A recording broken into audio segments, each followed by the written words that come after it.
आज आपण म्हणतो अभंग अभंग अभंग, पण नक्की अभंग म्हणजे तरी काय?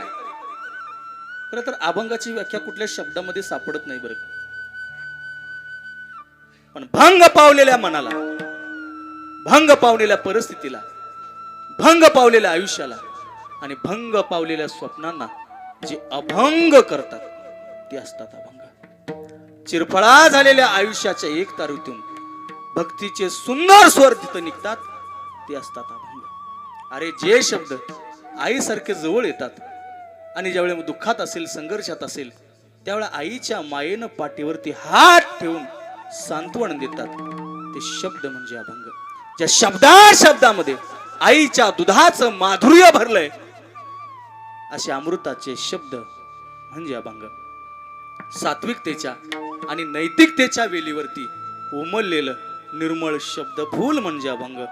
बुडवणारे बुडून गेले काळाच्या ओघात, पण बुडवणाऱ्यांनाही आणि बुडणाऱ्यांनाही तारून नेणारी शब्द नौका म्हणजे अभंग.